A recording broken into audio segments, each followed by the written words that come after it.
Good afternoon.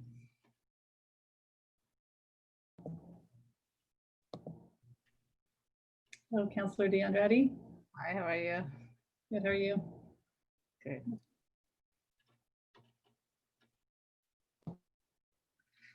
Thankful for the rain.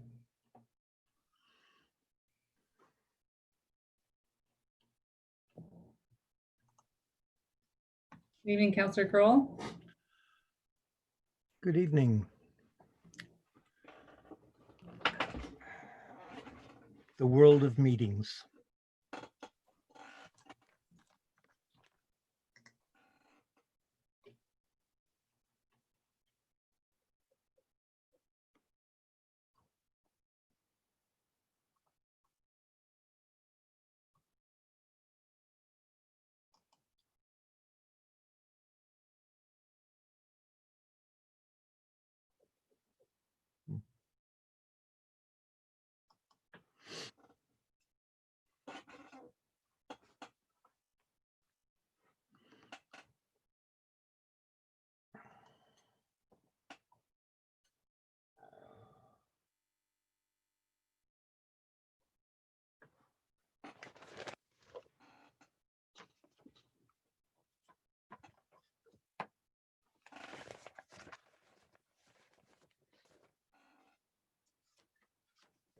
Now, my clock is saying 5:30. Are we ready to proceed, Corporate Officer?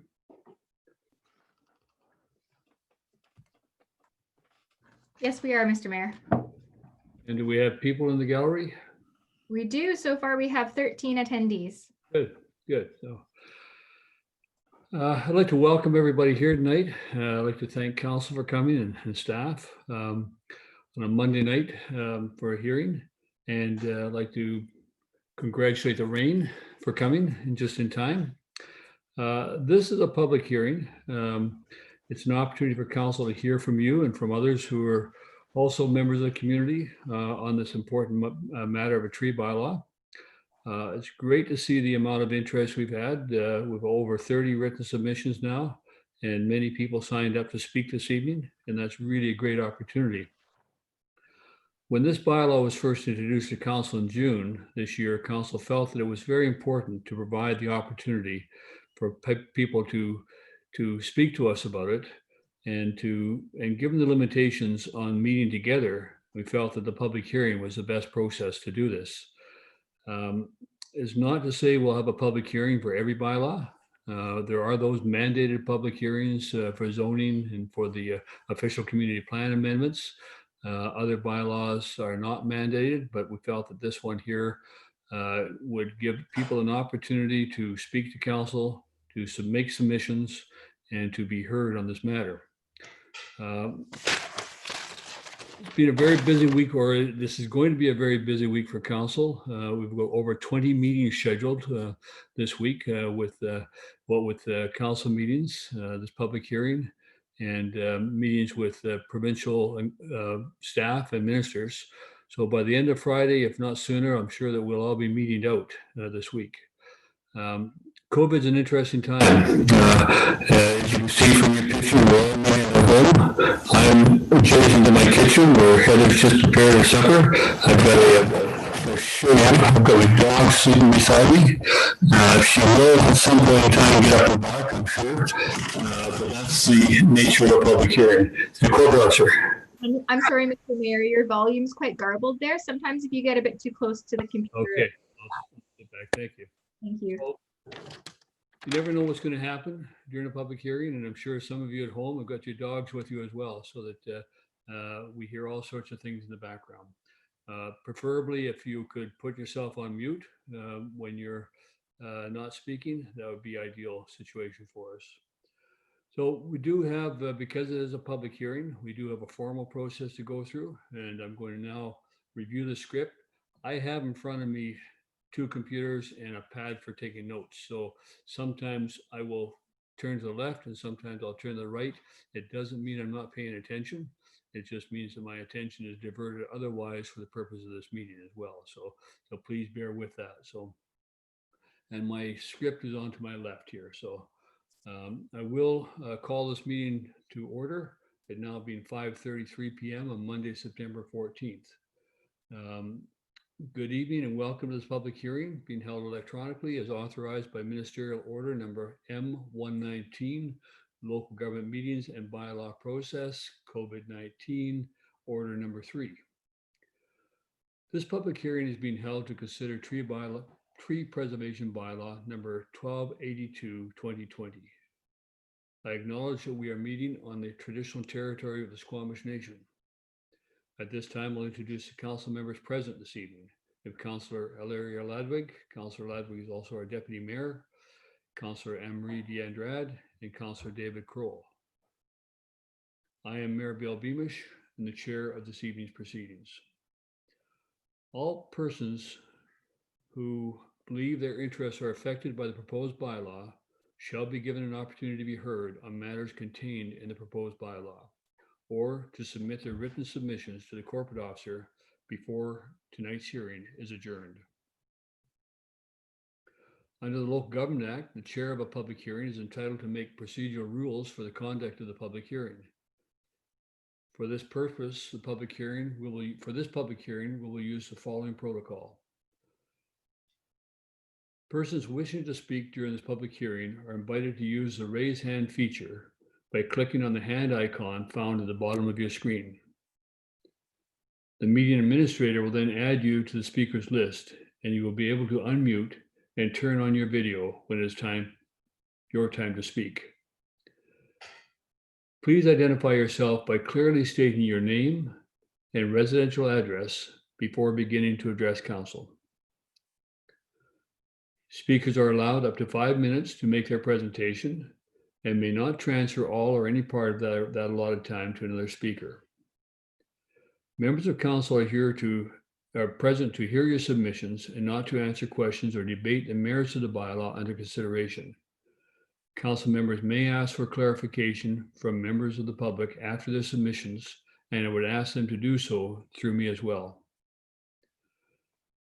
Persons wishing to speak a second time may do so only after all other persons wishing to speak have been provided the opportunity to speak for a first time. Persons wishing to speak a second time will be limited to 3 minutes.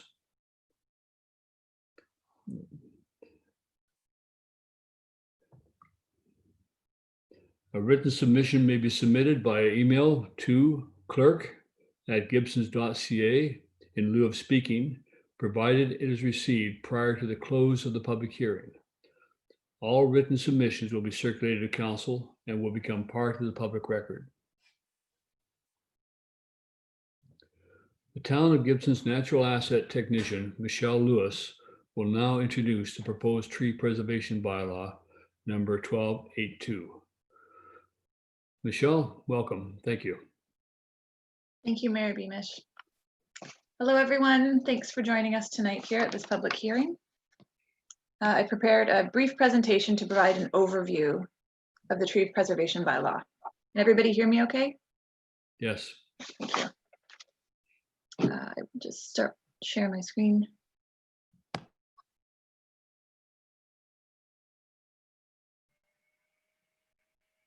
Can we see that okay? Yes? Okay. Here's the overview for tonight's presentation. First, recognizing the significance of the urban forest as a natural asset, why a tree preservation bylaw overview, and the permit process. The urban forest includes all of the trees in the town, not just in areas that are forested and relatively undeveloped, as is often the thought, but on streets, in parks, public spaces, and private land. The town of Gibsons recognizes the urban forest as a natural asset that provides immense environmental, economic, and social benefits. Natural assets are defined as features in the natural environment that perform a civil function. For example, creeks that convey stormwater, and trees perform multiple services, including climate change adaptation, cleaning our air, erosion control, providing mental and physical health benefits, and provision of habitat. Why a tree preservation bylaw? Clearing of larger lots for new development, in addition to individual tree removals by homeowners, has led to an incremental decline in canopy cover, which is difficult to offset on a limited amount of public land. We know that unregulated tree removal on both private and public land can affect trees on adjacent land and the overall ecological function of the urban forest. Management of the urban forest as green infrastructure to enhance ecological services such as rainwater treatment, carbon sequestration, air purification, and maintenance of biodiversity. A desire to raise public awareness about the importance of trees, and to develop procedures to preserve trees on both public and private land. Regardless of where trees are located, trees can be considered an asset that benefits the community as a whole. And as outlined in the OCP, consider evaluating, improving, and streamlining current tree protection provisions under development permit areas and town bylaws to protect mature trees on both public and private property and on lands before they are developed. The bylaw overview encourages the retention of trees as well as setting out guidelines for tree replacement. Oh, sorry, hang on, my screen's covered. To maintain and bolster our tree canopy cover. Establishing protected tree species that are native to the area, proposed fines for unauthorized tree removal, and procedures for consistent application of the bylaw, while respecting the rights of private property owners to manage and develop their land in a sustainable manner, including exceptions for special circumstances, such as hazard trees and emergency removals, and providing the option to contribute to a tree planting fund in lieu of planting replacement trees on site. Staff recognize that this is an important change in thinking and will be working with property owners in the coming months. Unless otherwise directed by council, we'll be reporting back to council in 4 to 6 months with public feedback on the bylaw and any suggested amendments. I trust that this provides enough clarity on the tree preservation bylaw, and I'll now pass the public hearing back to Mayor Beamish. Thank you for your time.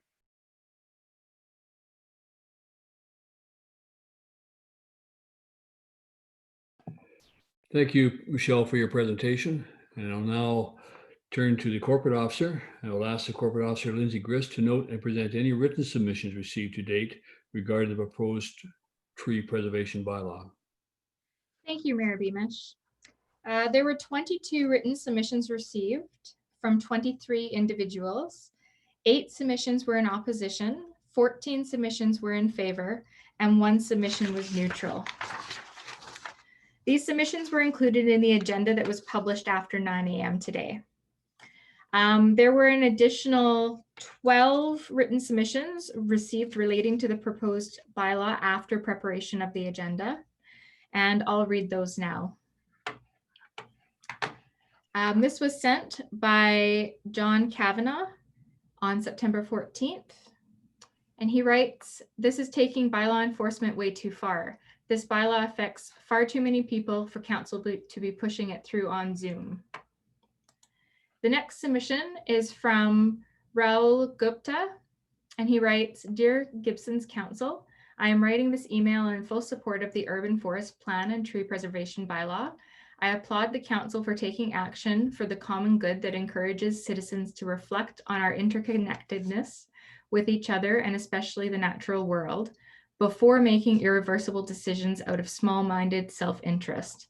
I also want to appreciate the council for finding ways to honor the values of transparency, stewardship, and inclusivity with important decision-making. I hope together we can ensure a thriving and resilient urban forest today for the resilience of future generations. Thank you for your efforts." The next submission is from Annette Clark, and she also submitted it to the agenda package but wanted it read out tonight as well. "Hello, I would like to express my support for a tree preservation bylaw. As a biologist, geographer, and forester, I am very concerned about the current potential of further dramatic loss of trees and connected forest habitat on lower elevation private and municipal lands. We as humans created a dire situation and are in the midst of a climate and biodiversity biomass crisis. The rate of wildlife, habitat, and wildlife loss is so serious that scientists are now calling it not only an extinction crisis, but a wildlife and habitat annihilation. Humans cannot survive without functioning ecosystems. As many species in BC are forest and specifically old growth forest dependent, our remaining trees and forests need more help. Mature lower elevation forests, mostly in private and municipal hands, are nearly eliminated, and the remains need immediate protection and restoration. In addition to being an important habitat source, urban trees are crucially important for air quality, water retention, and temperature moderation. Another important aspect of the promotion of native hardwood species, such as alder, willow, and cottonwood in the urban area, especially close to buildings, is their better resistance to fire. While fire buffer zones are customarily cleared with sweeping lawns and sprinkler systems, there are also many fire retardant trees and shrubs that can be comprised in garden and farm plantings. They are usually plants with high salt or moisture content and low volatile oil content in their leaves. The species used to reduce wildfire spread can be planted as green fire breaks, strips of vegetation made up of plants with low flammability. Green fire breaks also serve other purposes. If comprised of native species, they can improve biodiversity and provide ecosystem services. They are also often more aesthetically pleasing than fire breaks of bare earth or long grass. A type of tree that is critically endangered in urban areas is the wildlife tree, an often dead or dying tree that provides food and shelter for wildlife. Usually removed for aesthetic reasons, dead wildlife trees are a critical component for any healthy forest ecosystem. As long as they don't pose an immediate danger, they should be protected and left as an important feature in the urban forestscape. Large diameter dead, standing, and down trees can play an important part in water retention and fire suppression, as they act as a large sponge that holds water for a long time. These moist environments also provide food and shelter for various amphibians and invertebrates. Standing dead trees are crucial nesting sites and apartment building for cavity nesters such as woodpeckers, owls, wood ducks, martins, squirrels, flying squirrels, raccoons, and a myriad of other dependent species. But these trees are getting very rare, and this is one of the main causes of cavity nesting species decline. Tree bylaw protected species list. I would recommend to include most, if not all, of the native tree species in the list of protected species, as they all perform important ecological functions. They can also be used medicinal.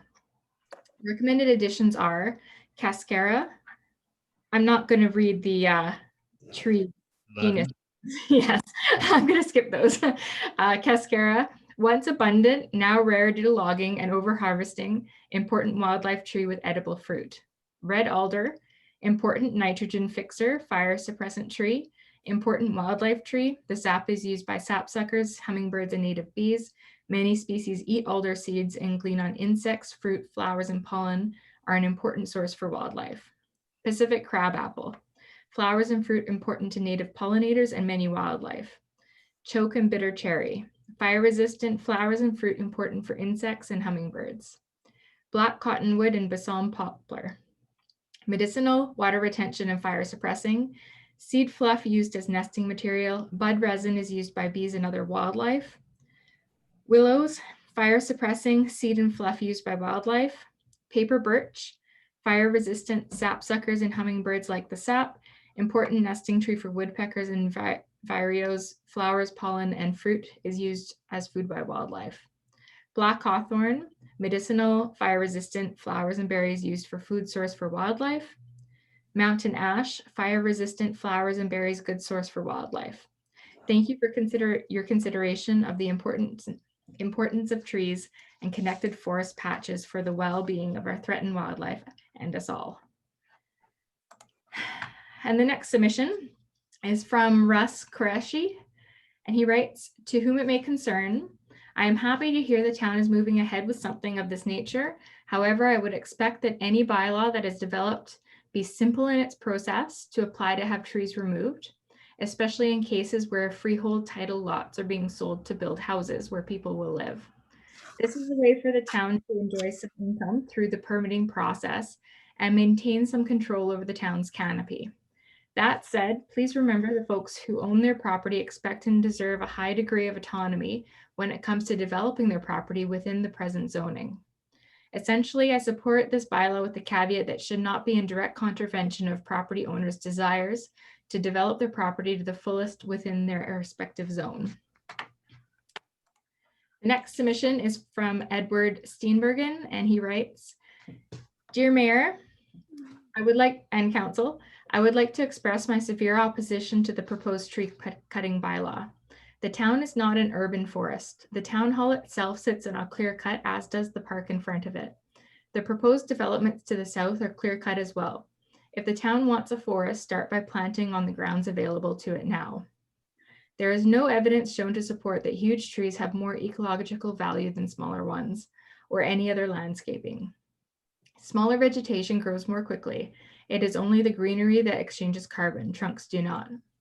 What is appropriate for a multi-acre property usually is not appropriate for small, densely packed lots. Expecting 50-foot lots with 70% development to carry 200-foot fir and cedars is ridiculous. The man-made components of the town are ill-conceived and plain ugly. No one lives in Gibson's for its man-made beauty. The only bounty of Gibson's is its natural views and harbor, and so far, the gift of natural spring water. Trees are managed to access views, the reason we live here, and they have been since the 1920s. We would be better served with a landscaping bylaw that incorporates trees as part of its overall outlook and dignify our properties to make a neighborhood.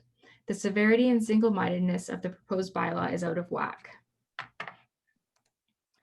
The next submission is from Lola Westall, and she writes, I'd like to see council adopt the draft tree cutting bylaw, so I'm writing to say I am in favor of this. And the next submission is from Pamela McRae, and she writes, I am against this bylaw as written. It is a complicated read and it will be very expensive for anyone to even prune and maintain their own trees. I hope council will look to more public input and see if their bylaw can be rewritten to focus on the removal of trees and not make it unaffordable for people to maintain their own properties. It also needs to be simplified so people can understand what is being proposed. It is a very long, complicated read just to trim your hedge or remove a dead branch. Thank you. The next submission is from Sean Rigetti, and he writes, hello all. My name is Sean Rigetti of 652 Gibson's Way.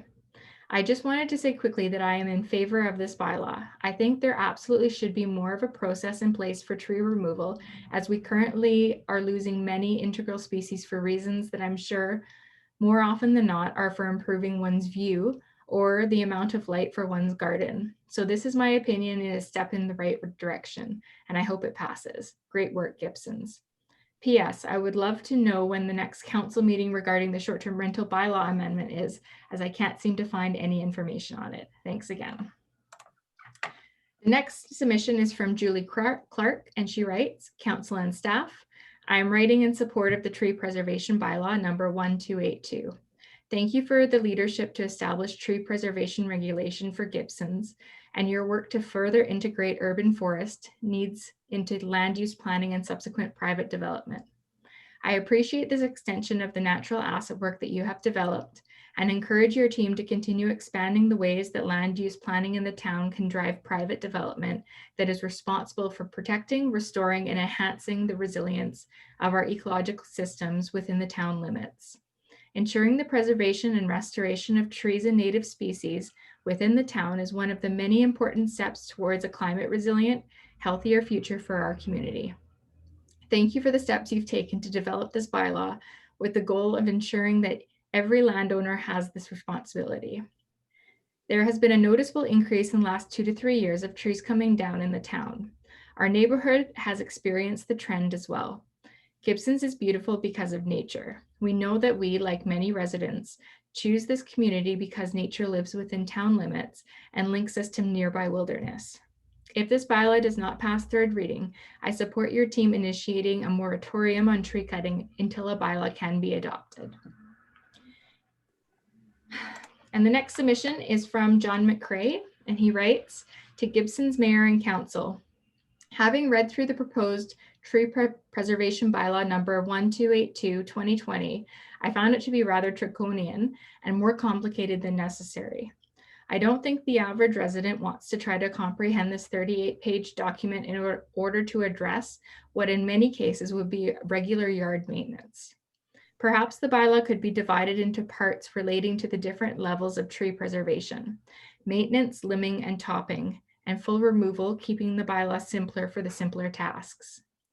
The introduction of this bylaw caught me by surprise, and I suspect many others. I encourage you to solicit further public input prior to moving the bylaw forward in its current form.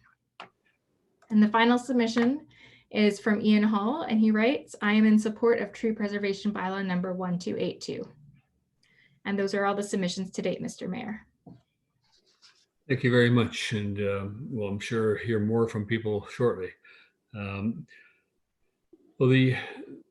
This is a public hearing, and as mentioned at the onset, we have set process rules with regards to that.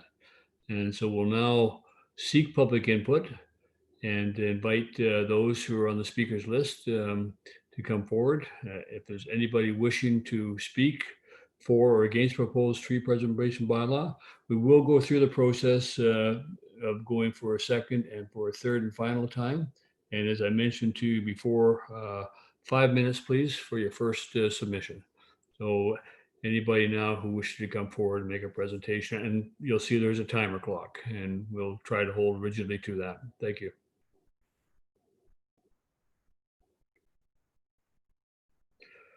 I see Denise Dombrowski. Yes. Yes. Hello. Hi, Okay, you can hear me? I can hear you. Yes. So I wrote in to state that I am not in favor of the bylaw as it is currently written. Denise, would you please identify your address? Oh, sorry. Denise Dombrowski, 259 Glassford Road, Gibsons. Thank you. Sorry about that. So I am not in favor for a variety of reasons. First of all, it has not been developed by a committee of citizens as was originally proposed, and has not had the kind of public input that I feel a sweeping changes such as the bylaw is proposing have been dealt with. Secondly, I don't think, well, along the same lines, I don't feel that one virtual public meeting fulfills your obligation to engage in public dialogue about this matter. There hasn't been adequate time and education provided to stakeholders to review these 38-page document and absorb its impact on our rights to develop our private land.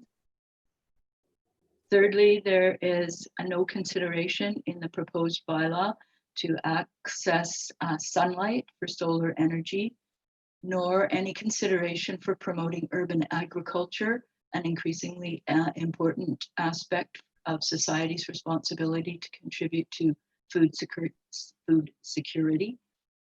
The looming, the species that are protected are all grow to extreme heights, and that is already shading a lot of lands that could be and are increasingly being turned over to grow vegetable gardens. Solar energy is becoming more and more important as a climate change adaptation, and that is severely inhibited, at least on our property, by trees that are currently on town land. So those are my main points. I did have a lot of questions, but I understand that this forum does not is not designed to answer those questions. So I'm assuming that Mayor Beamish and Council will be responding to those questions, but I'll just read them here for the record. So I'd like to know what the regulation gives the town the right to impose the bylaw. There are several references to the Director of Infrastructure's opinion within the proposed bylaw. And so I'd like to know what the recognized credentials will be required for this position in order to adequately fulfill the duties outlined in the proposed bylaw.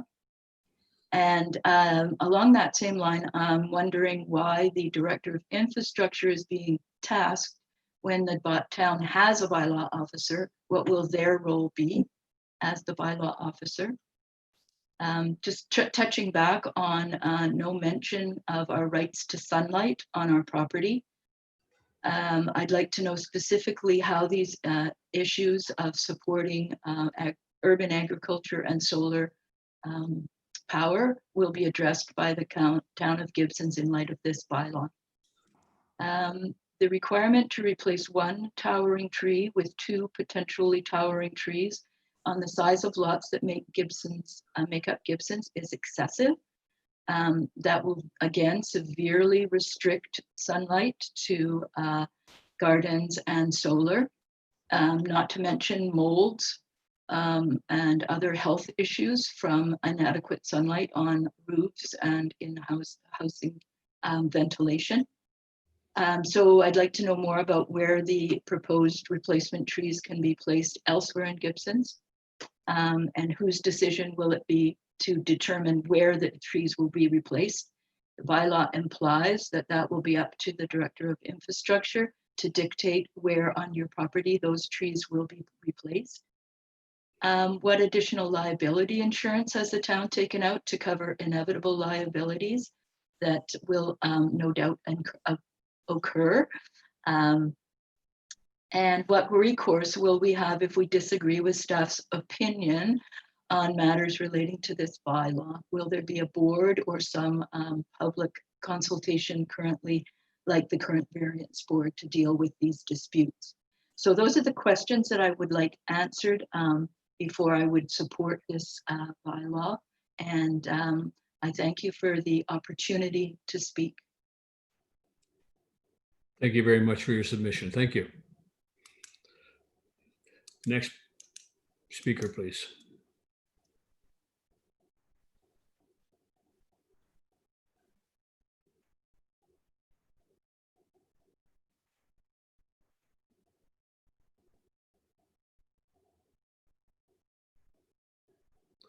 Barry Haynes, welcome.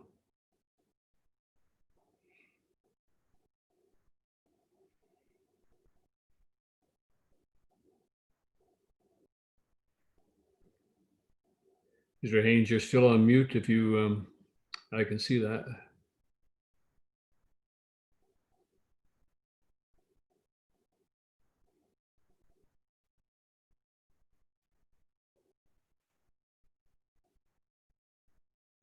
Right.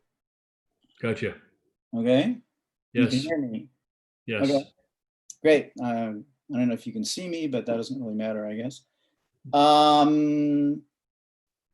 Yeah, I read through the bylaw quickly, so I haven't, studied it, but it does seem pretty complicated. And I'm all for the preservation of trees. In fact, I've signed multiple petitions about stopping old growth logging in BC. And I've certainly seen, the clear cut of Gospel Rock and all the clear cutting up to Dakota Ridge since I've moved here since 2005. And, the number of trees that have been cut down there environmentally is way more than anything to do with this bylaw. And there are some other things I think need to be considered in the town of Gibsons, okay? Look at the smoke in the air right now, okay? Fires, okay? I tried to call the fire department to ask them about this, but I haven't heard back from them. But I built a house in the Santa Cruz Mountains in California in 1984, and it was destroyed 2 weeks ago because of a fire. We've got global warming. I really think we need to consider, what the local fire departments can deal with if we have a fire that migrates down into Lower Gibsons. I would certainly like to make sure that that's a consideration. I didn't see anything about that in the bylaw. The other issue, and again, I'm all for trees, and I've donated to environmental organizations, and I'm a member of a bunch of environmental organizations. I sign petitions all the time. But in Lower Gibsons here, most people really appreciate their views. And yet I could plant a bunch of trees in my backyard that would block the views of my neighbors. And I've actually cut down several trees in my backyard that my neighbors have helped paid for me to cut down, you know? So I think that one consideration should be, you know, we have all these rules about the heights of buildings and blocking views with new buildings that are blocking the people above them. But there's nothing about, you know, planting a tree or having an existing tree that blocks your view. I just think that the bylaw needs to consider some other things. On the one hand, you know, fire issues and the blockage of views.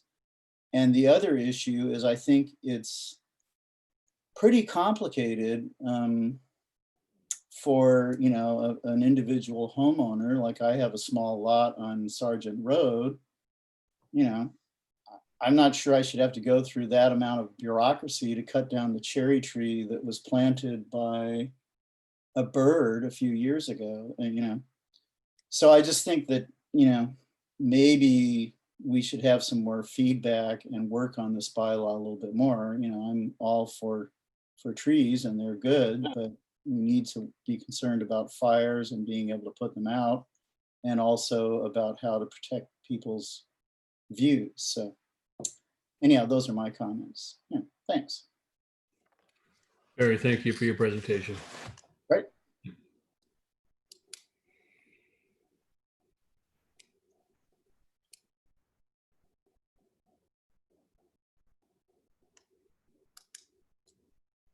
William Baker.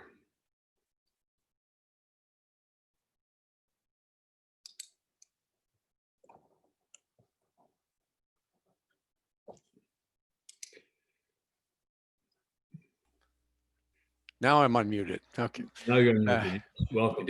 Good evening, Mayor and councilors. First of all, I want to start off by saying that I fully support the proposed tree bylaw, preservation bylaw. I don't think we'll probably get it perfect right out of the chute. There's a lot of considerations, but I think it's important to put one in place now, and then we can continue the dialogue. But right now we have so little protection for our trees that anyone can just clear cut anything. I'd also like to encourage council to add in a condition when approving the removal of trees, particularly in developments. I think the removal should coincide with the actual building on the property. Allowing a developer to clear cut their property in anticipation of building, I don't think should be allowed. Because if it's done, we have situations like we have on Venture Way, Eagleview Heights, where the trees were all just clear cut down over 2 years ago and no building activity took place. And the trees could have contributed oxygen, bird habitat, and prevented soil erosion during that period of time up to when the building started. I note that in, I think it's section 4, that the trees, a tree can be taken down because it's in the building envelope. And that's great, but it says a proposed building, and there's nothing in the bylaw that says that there has to have been a development permit issued or a building permit issued. So I'm just concerned about the timing. And I don't see in the bylaw that there's been any timing really put into the bylaw. So if trees have to come down for a development, I'm simply saying at least leave them up until the actual buildings are going to be built, as opposed to the situations we have now where things are just clear cut away and left, the debris is left on the property. But overall, I think it's important for council to pass a tree preservation bylaw now. And by all means, seek perfection in that in the months and years to come where it can be amended. And there are a lot of considerations, and I appreciate that many people have varying points of view, issues of view, issues of complexity, and so forth. But I think it would be a mistake to not take action now before more trees are taken away from us in Gibsons without any kind of review. So I applaud council for bringing this forward, and yeah, let's preserve our trees. Thank you, Mr. Mayor. Mr. Baker, could you please state your address? for the Yes, record? it's 833 Ocean Mountain Boulevard in Thank you Gibson. very much. Thank you. Thank you, Mr. Baker, for your presentation. Yeah. And I will remind other speakers as well, please state your name and your address at the commencement of your presentation.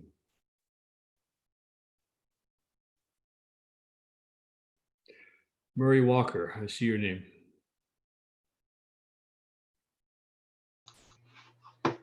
Can you hear me there? Yes, welcome. Thanks. So yeah, my name is Murray Walker. I live at 1223 Boyle Road. I'm the owner and operator of Gibson's Tree Service. Had the privilege of working in our community for the last 23 years, attending to all types of different tree needs, and have met literally thousands of our residents here in Gibson's. I do agree that a new tree bylaw is overdue for our community, especially one, however, that focuses primarily on the complete removal of trees.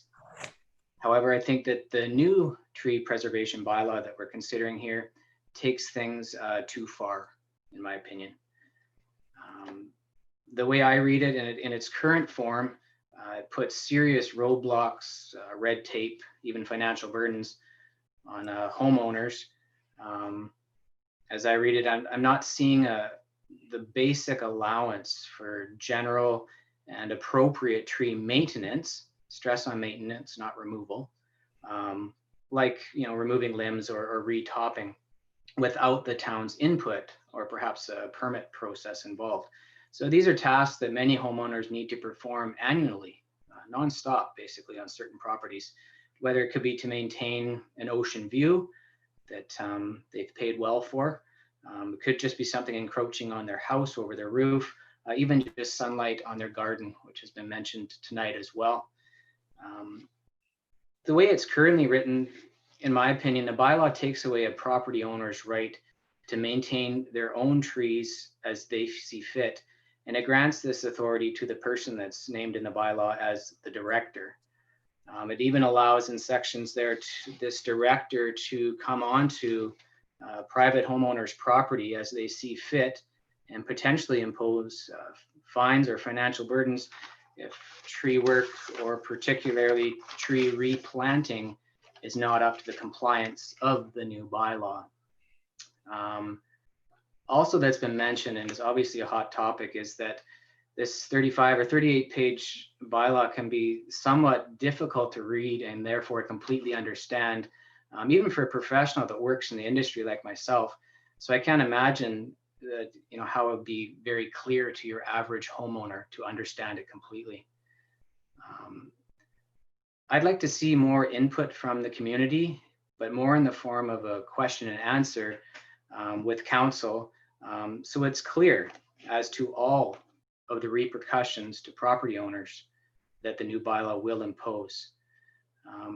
Perhaps an amendment to everyday tree maintenance would fulfill everyone's needs and wants. Unfortunately, because of the current COVID crisis and thereby only having opportunities on Zoom or emails available, I feel like the town is missing out on the true public opinion on this proposed bylaw.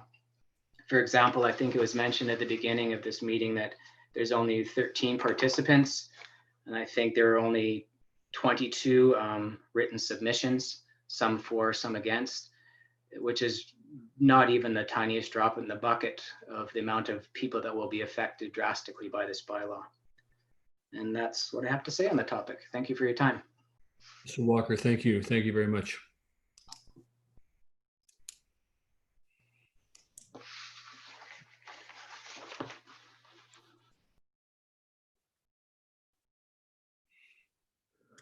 At this time, Mr. Mayor, I'm not seeing any further raised hands. Oh, we just got two more. Thank you.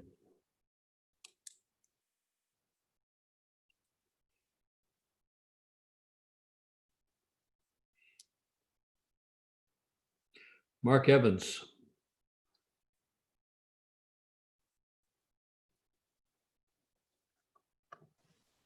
How's that? No. It's good. We hear you. Thank you. Mark Evans, 259 Glassford Road, Gibsons, BC.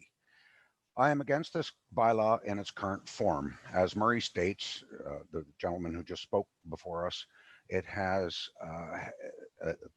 had limited time for people to actually understand the bylaw in its entirety. I'm also shocked that this bylaw has passed first and second reading with so many flaws and without further consultation. I'm also shocked that a meeting is called at 5:30 on a weekday when so many people still haven't even got home. There are a lot of commuters that are still even on the ferry. 5:30 is very poor form. I also don't understand where the urban forest plan is addressed in the town's OCP. I see it, the OCP states the renewable solar energy is addressed, but I don't see how these two concepts are compatible. The town's proceedings are governed by Robert's rules, and in so much, the motions that has passed regarding the Community Development Tree Select Committee has been passed and is required to be acted upon or until removed by the council's majority vote. And this is in the council meeting, June 4th, 2019, item number 2019-191. I'm asking that the council provide the Tree Select Committee with the opportunity to review this bylaw through its committee. Tree preservation was a recommendation. This tree preservation bylaw, as it is now, was a tree preservation statement that came from a recommendation included in the 2018 integrated stormwater management plan. This was a focus to impact on the tree removal on stormwater runoff and quality and quality. The same topic is also addressed in the subdivision and development service and stormwater management bylaw 2012. Why are we not enhancing this bylaw instead of enacting this other tree preservation bylaw? There are steps that are available already prior to clearing a lawn that is addressed in this bylaw. The subdivision and development service and stormwater management bylaw 2012 is in place to provide direction where certain tree species should be planted. Within this guidance, the protected trees listed in the tree preservation bylaw are actually prohibited. With the adoption of the tree retention bylaw, how are these two tree bylaws going to react with each other?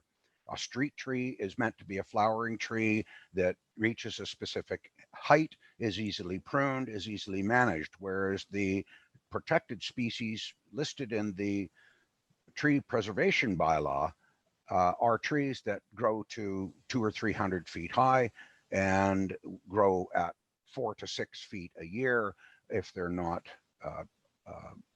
inhibited by other trees, which is what happens in a natural forest. Replacement should only be required where stormwater management and erosion control are addressed. The bylaw as written requires an owner to not only replace the one tree, but possibly 2 or even 3 trees.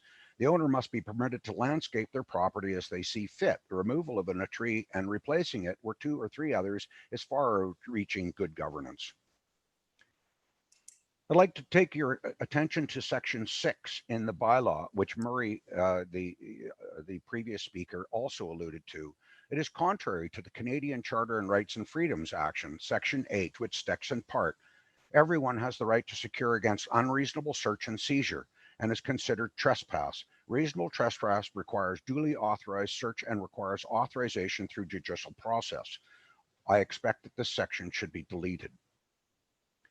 The urban forest concept is good on paper. However, the town spends thousands of taxpayers' dollars a month managing huge trees within the parks and roads, not to mention what BC Hydro, who must maintain right-of-ways through these same trees. Uninhibited species named in the protected section of this document grow to 4 to 6 feet a year and soon will pose a hazard. A forest ecosystem limits the rapid growth and species, and propose a hazard. A forest ecosystem limits the rapid growth of these species and the forest community maintains trees stability. What is the town's expenditure managing the trees in the 2019 fiscal year? In summation, the bylaw far outreaches any benefit of the citizens and severely limits the ability of landowners to manage their lands within governance. Thank you for your time. Thank you, Mr. Evans. It sounded like you might have been speaking from something that you had prepared, and if you would like to add that to the record, you could email that before this meeting is over to the clerk at gibsons.ca. Thank you. I did give this submission to the clerk. Good. However, it was not read out, and I emailed it on Friday morning. Okay, thank you. Thank you. It was in the other package, then. Thank you. Yeah. I'm sorry to break in, Mr. Mayor. There's been some confusion, so I just wanted to clear up. Any submission received prior to 9 a.m. this morning was included in the agenda package and not read aloud. That's correct. Yeah. Okay, next speaker.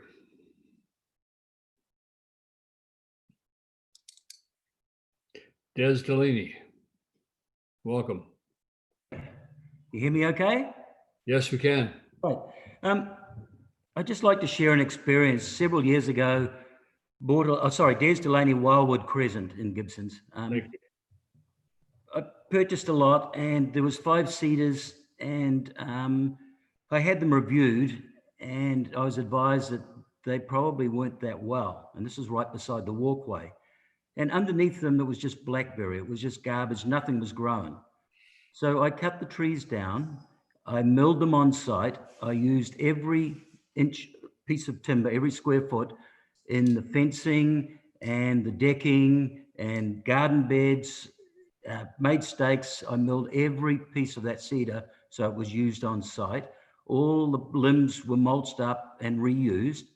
In the space of 2 years, if you want to walk up that walkway right now, the growth that was underneath it, the laurels, the maples, the cherry trees, everything is now becoming a real issue to maintain in the space of a couple of years with the growth that replaced these cedar trees that were killing everything.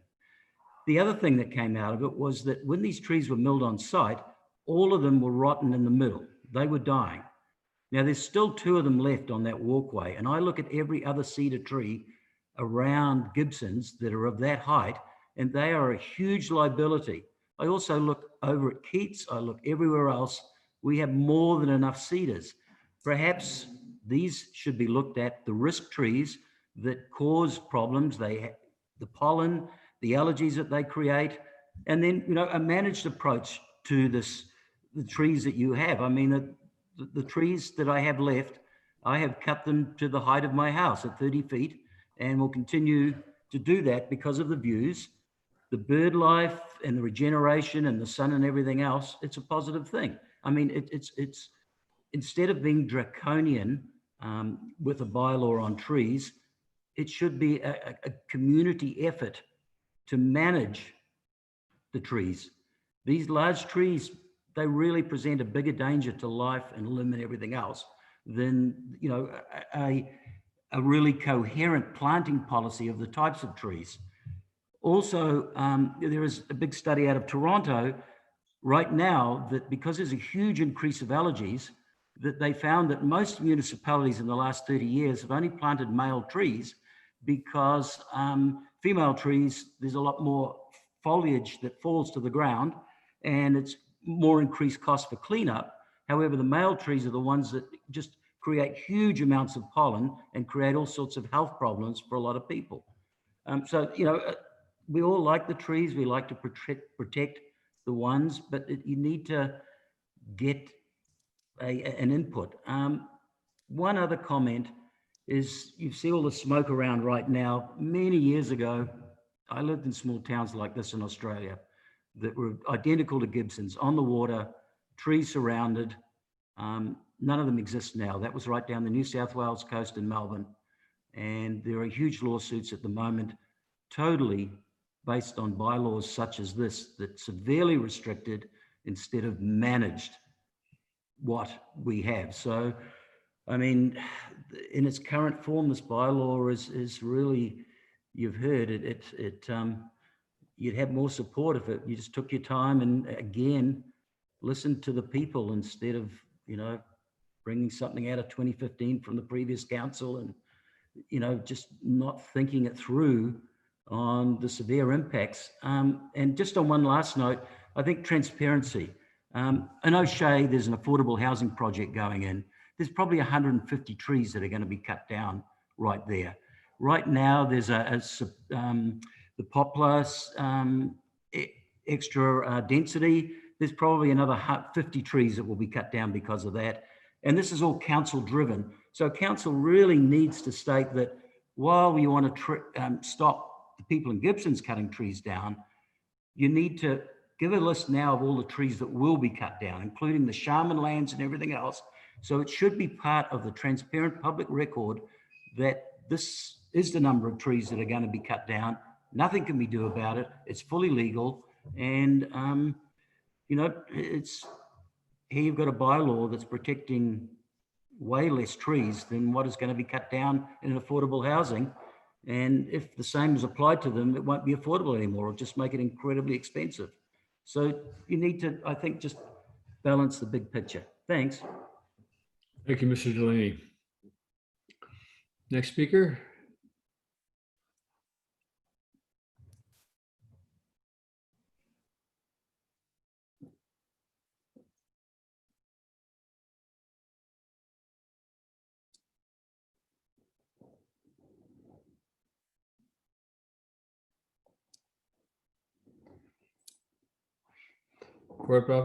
Kim Wilkinson. Thank you.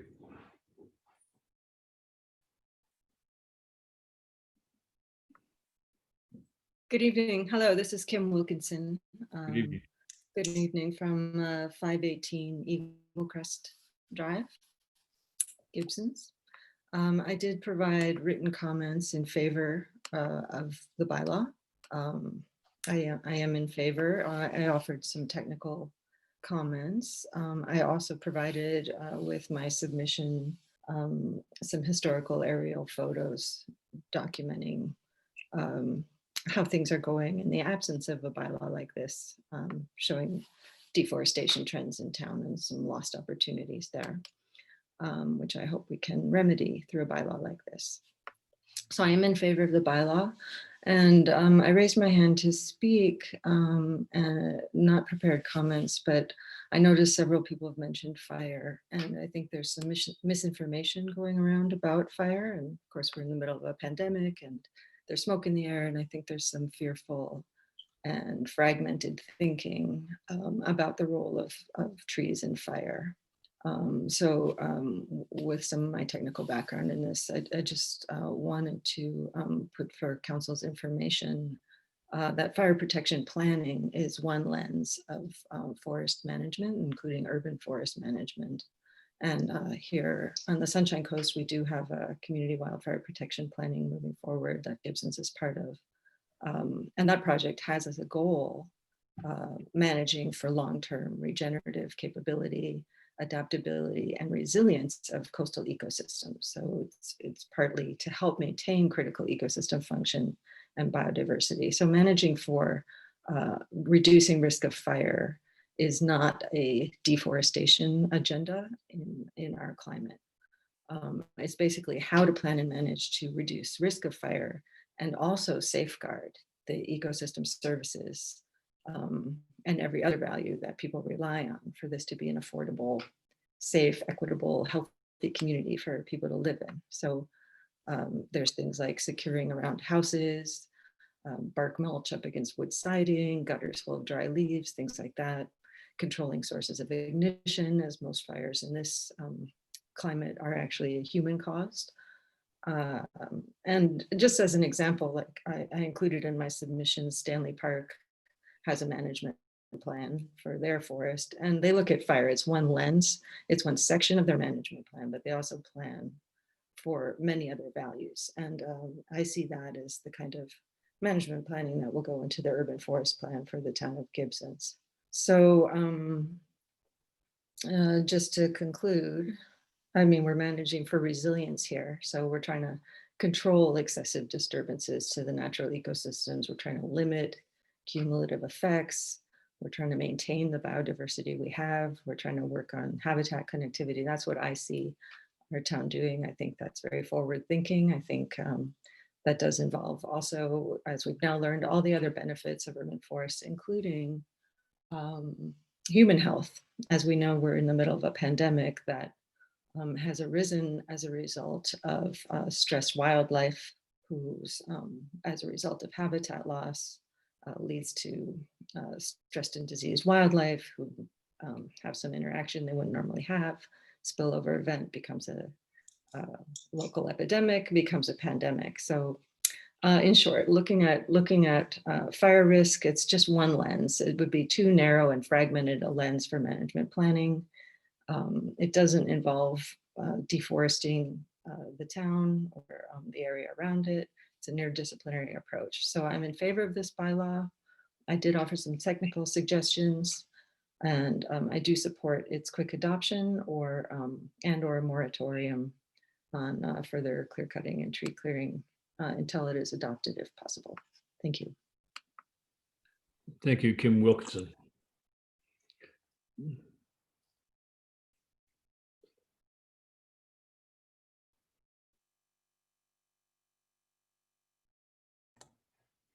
At this time, Mr. Mayor, I'm not seeing any further raised hands. Oh, we do have one and then one for a second time to speak. Thank The you. one who hasn't spoken yet. Thank you.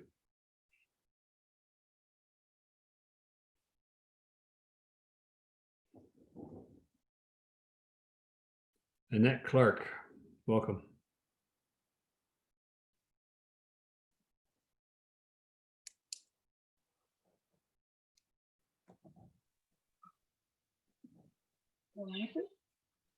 Yes, I can hear you. Thank you. Yeah, okay. Thank you very much. As I already wrote in my written submission that I am overall in support of the tree bylaw, and thank you so much for taking this initiative. I think it is a very important step to address our current situation of a extinction crisis, as I mentioned already. I just wanted to quickly give some historic background too, that the area we're living in is historically was mostly forested, and with the biggest and most diverse ecosystem, with the biggest trees actually worldwide. We had the biggest, the most biomass in this area here, including the Fraser River, and before logging and development started in this area. So I just want people to keep this in mind, that we lost already so much, and the residential areas we're talking about right now, not just the crown land and public areas where logging takes place, but we're talking about the residential municipal areas in the lower elevation. Those lower elevation areas used to be the most abundant forests with incredible amounts of wildlife. So unfortunately, we're limited most of it already. So what we're trying, I think, with this bylaw is to preserve some of this biodiversity that we have left and that's critically endangered. So I just want people that have concerns, I totally understand about their views, and those all have to be addressed about view issues and maybe other issues they have about solar that could probably somehow address and have, of course, have to be talked about. I just want people to keep in mind that we're talking about a drastic extinction crisis we have right now. So we're trying to maintain what we can with the wildlife we have left. I'm not sure how many people are aware of, but we lost now, the latest report showed that we lost over 68% of our wildlife population, and the trend is drastically going downward. So I think we all just have to do what we can to help preserve this while maintaining our lifestyles as much as we can too. But we have to be aware that we're taking too much. We're using nearly 2 Earths, and we all won't be happy long with that anymore if we don't step back a little bit and care a bit more about nature and wildlife around us. One comment I would like to make too about timing with cutting, if trees need to be cut down. I'm from Germany originally, and they had the same in the town where my parents live, and they did actually a percentage of trees that had to be preserved overall in the town. It's called noise. They came up with a percentage of 30%. Overall in Germany, every town needs a minimum of 30% of tree cover, because they found that a healthy minimum number of trees, so you have better air quality and not too high temperatures. And now the town had to work together with private property owners and with other municipal lands to increase the number of trees, because they were below. They have just 15% of tree cover. So they did a lot of planting and it worked quite well. They worked together with landowners and overall it was a really great experience. And after all, people were actually more happy. The life quality increased actually quite a bit with way more green space and more tree cover. So that was a really positive experience. One other issue I have is too the time of cutting when trees get cut. In the neighborhood, when trees were cut, I noticed because I use a lot of wood chips on our farms and try to bring in when I can natural materials here for our farm. But I noticed, remember one time it was cut between March and April, and I'm not sure how strong laws are against cutting at specific times on private land. I don't think there's many restrictions there either. That I found, I don't know how many leftovers of bird feed and bird beaks in those wood chips because they were all shredded. They were all nesting animals in those hatches that were cut down in feeder trees. Just want to be also, maybe we could include that into that tree bylaw too, that specific kinds of cutting, and maybe there should be a little survey done before to make sure there's no nesting breeding animals in those trees in case some have to be cut down. But overall, I want to thank for this initiative. I think there's a lot of topics that need to be clarified and talked about for sure. So owners are not afraid of having too many restrictions on their properties. But overall, I'm in full support of this bylaw, and I think it is very important to have our tree cover not too disconnected and fragmented in our lower elevation areas. That's mostly residential. Thank you very much. And my address is Miles Road. I'm in Roberts Creek. Thank you, Annette Clark. Thank you.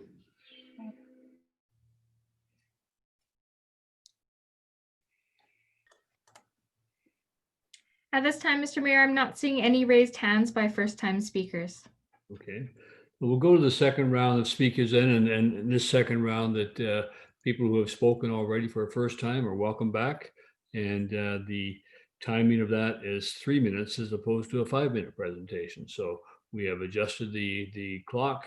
So please make yourself known and come forward. Thank you.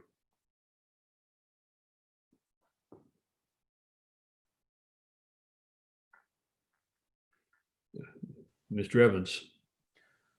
Thank you once again for the opportunity to speak again. I would like to reiterate that now is an opportunity to enhance existing bylaws to reach desired results to ensure that the town remains community driven through a community committees and community consultation. Please do not pass a bylaw with so many flaws. Let's get it right the first time. Thank you. Thank you, Mr. Evans.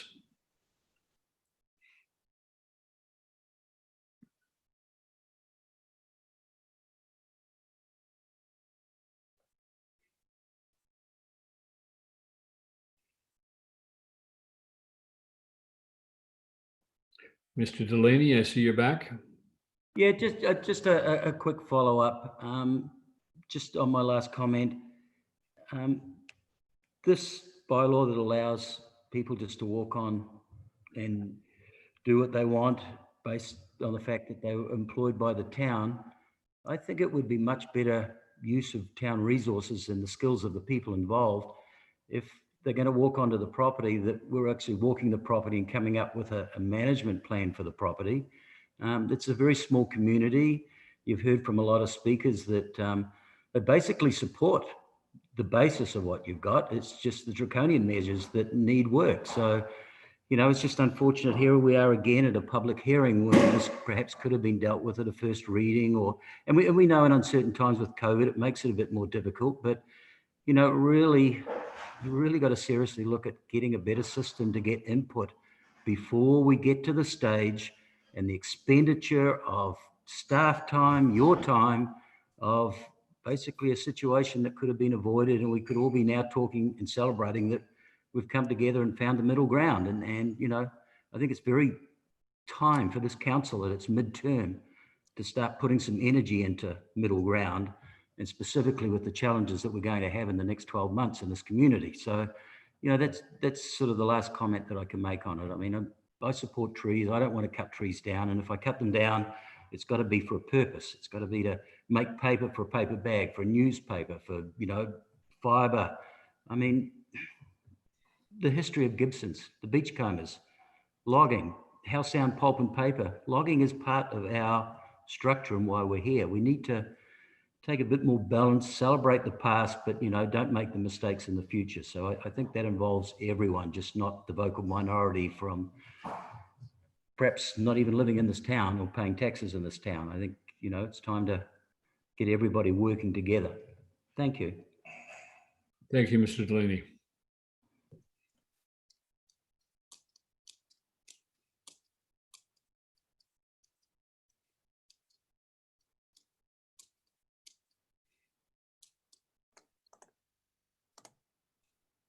At this time, Mr. Mayor, I'm not seeing any further raised hands.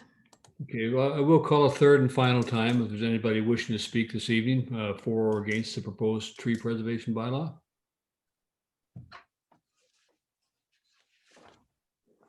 No raised hands, Mr. Mayor.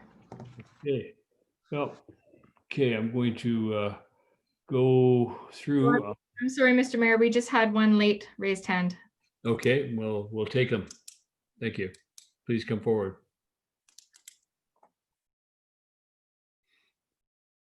Julie Clark.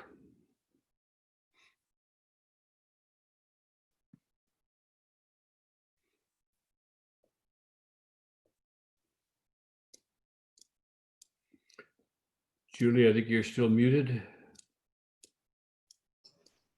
Thank you. Good evening. Hello, it's Johan Stroman. It happens to be my wife's All right. Zoom account that I'm using. So we live in Lower Gibsons. I just want to put my voice in as a voice of support for the tree bylaw. I think it's an important time to for this measure to move forward and fairly quickly. I've lived in the community now for 15 years. And it's alarming to see the amount of trees that have come down just in the last 3 years, and particularly the last 1 year. And we've noted a few trees that have been cut down on land that's not owned by owners. So in some cases on adjacent property. But I think the fact that people can drop trees now pretty much at will has had some really big impacts, not just on the amount of nesting habitat for birds, but the shape and texture of our neighborhoods and shade value in a number of areas, which impacts the areas around, obviously around where the trees are located. But I think in whole, the speed with which that has taken place in the last 2-3 years needs a countermeasure. And to me, it seems this bylaw incorporates a lot of key elements. I'm sure there may be areas that can be enhanced, but we need something in place, and I'm strongly in support of it to reduce the loss of trees on private property. And I think the one thing that is easy to forget is, although we have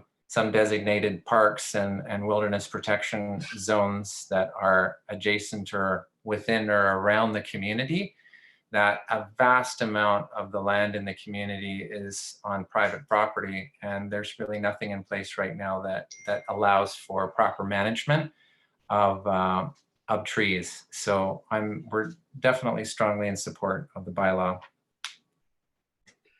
Thank you, Mr. Stroman. Thank you. Thank you.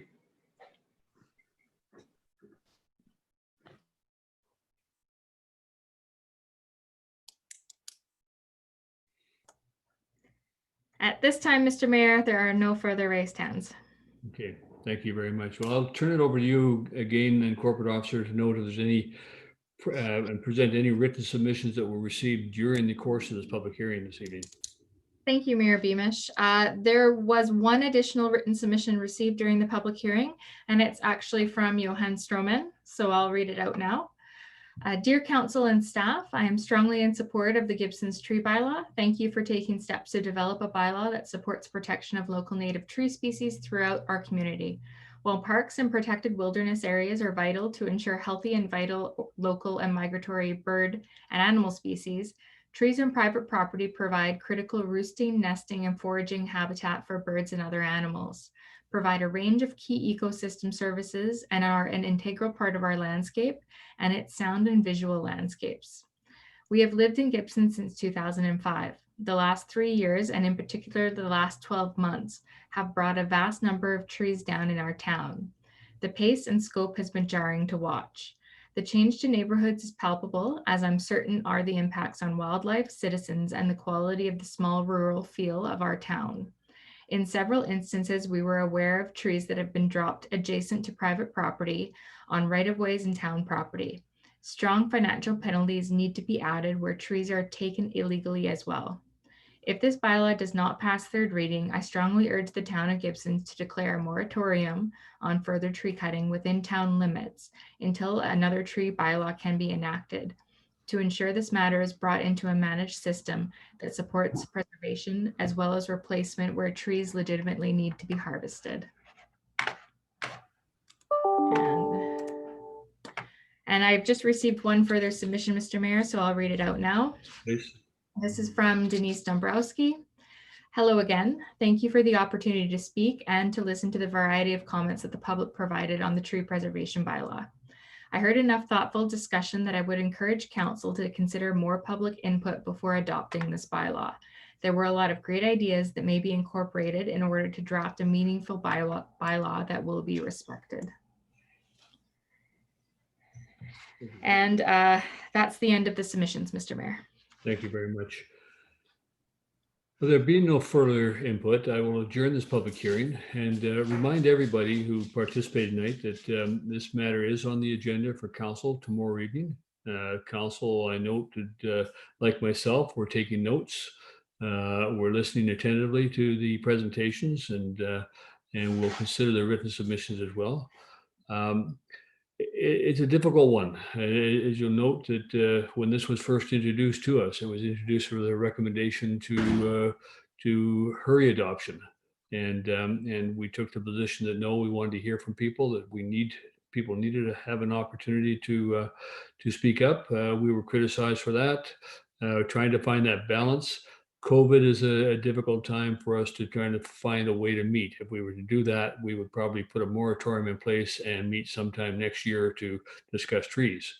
And I think that would be difficult for some people as well. So it's a balance we're trying to find. I appreciate everybody in the sense of does at least have the understanding that trees need to be preserved, that trees are important, and trees do provide are valuable resources and provide a valuable function in our community and around our community. And those are important starting points to all understand. So I look forward to the conversation with council and with staff tomorrow evening. And perhaps at that time as well, there'll be an opportunity to respond to some of the questions that came up. One of the ones that did come up, and I think it might be a little bit of misunderstanding around, is the staff's ability to go onto private property. You might want to look at the community charter for the right for bylaw enforcement. There's a number of occasions where staff can go on private property under bylaw enforcement requirements, and so it's not a counter to the community charter at all. And as well as the management of trees is also provided for in the community charter, is one of the things that the council is responsible for. So those are things that we'll think about, and I really appreciate the thoughts. Our objective here is to have a better community, and I believe that everybody who spoke tonight had the same objective. So thank you for your attendance.